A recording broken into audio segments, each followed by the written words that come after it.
Hey, I'm Broken World Entertainment, and this is going to be the non-spoiler review for the one and only The Ministry of Ungentlemanly Warfare, the new Guy Ritchie movie starring, of course, Henry Cavill and Alan Richardson and Isa Gonzalez and a few others. So, the movie is based on a true story. No, not the story of the war, but the story of the people, the group who have to go, and their mission is unsanctioned and pretty much classified, to the point that if it's found out, Churchill would be removed from office, all this stuff. If they're found by the Germans in this mission, they'll obviously be tortured and killed. If they're found by the British, they'll be put in prison. And their mission is to go to an island, a Spanish island off the west coast of Africa, to sink German supply ships that supply the German U-boats, so that the Americans can get ships across the Atlantic into the war in Europe without having the threat of U-boats there. So that's what the story is based off, and the majority of the people in the movie, their characters were real characters, like real people in the war. It is a real setup, like this thing that happened did happen. This is the movie that, if you've seen the other day, I did the video about Henry Cavill putting his name out again for James Bond, and at the interview that he's brought it up, they said, oh, you're playing the person who James Bond was based off. That's this character. This person, I should say, whose name was Gus March Phillips. And the thing about him is, when he's introduced into the movie to be set up on this mission, one of the Navy people there that brings him in as well is none other than Ian Fleming. So you get your James Bond stuff in there. So all in all, what is the movie like? Is it good? Is it bad?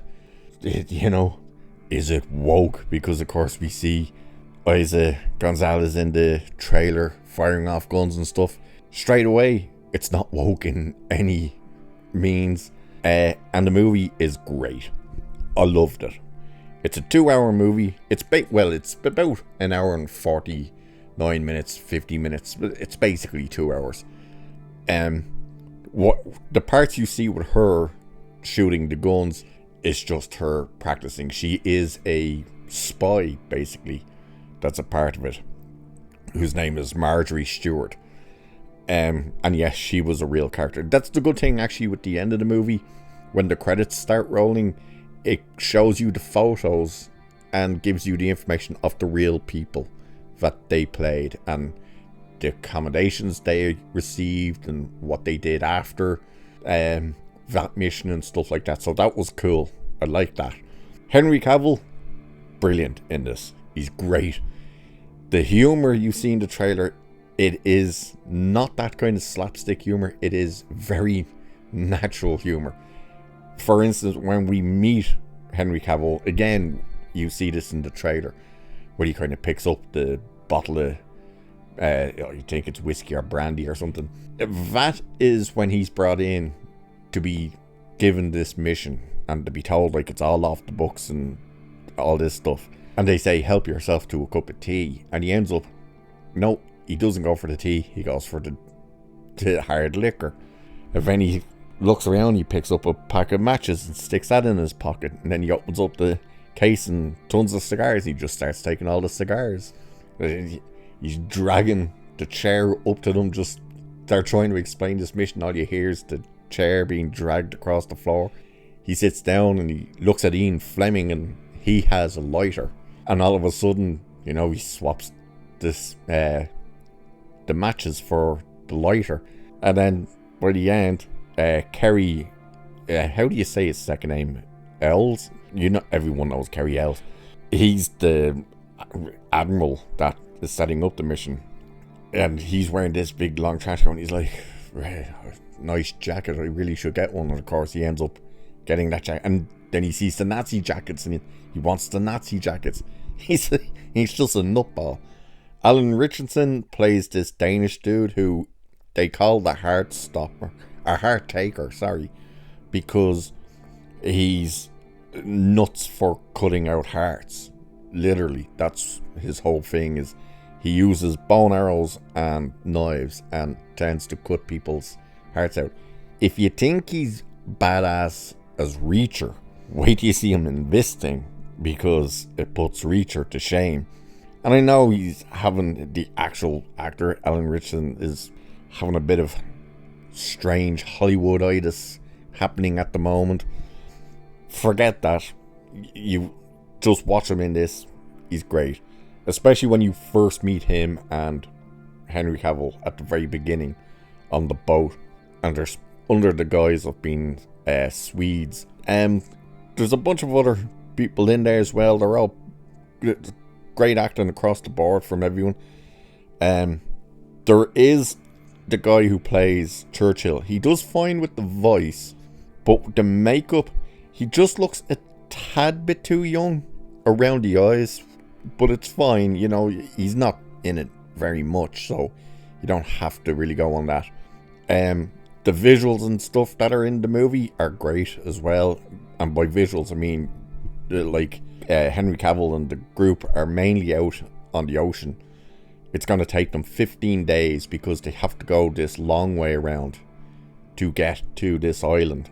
So they avoid the German U-boats as well as the British. But the time frame gets moved up and they have to get there within 12 days, which means they have to go through that. So you're seeing kind of the battleships and stuff out there. The pyrotechnic guy was on point in this movie. But the humor and everything that works is great.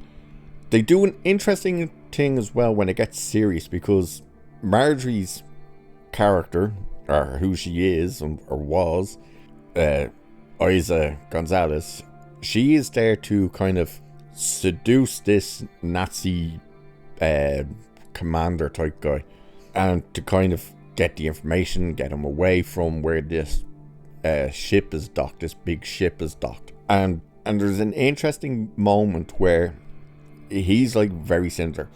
When she meets them, they set up this deal that she'll make money through moving gold and all this stuff. That's the guys they're going under. But when they leave the room, they look in the other room and they see this guy hung up naked, beaten to hell. And of course she's Jewish. So there's a conversation, and this happens every now and again when a conversation gets serious in the movie. It's an interesting thing Guy Ritchie did with this, is there'll be music in the background and you'll hear chitter chatter from other people in the back, and that all fades out and you literally just hear the dialogue between the two people. I thought that was great the way that was done.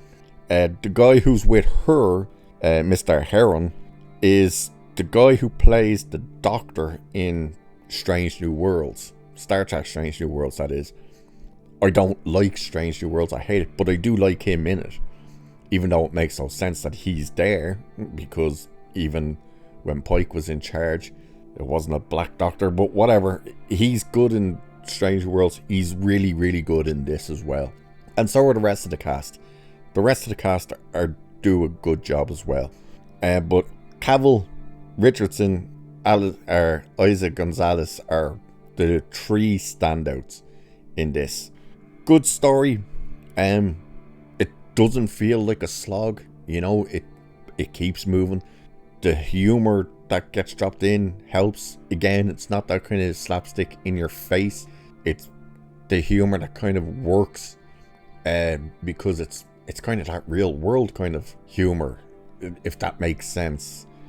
Highly recommend it. I definitely recommend it, especially to see that end, the photos and the information about the real people. That was, that was great seeing that as well. You're always interested, will they put stuff like that in at the end of true stories? And they do in this one. So that is the story for this review, because I can't go too far into it now because I'd have to get into spoilers, and I don't want to do that because I want you to go and see this movie because it's definitely worth your time and your money to go and see it. So with that, like, share, subscribe, all that good stuff. You know the drill by now. And cheers, and I'll catch you all in the next one.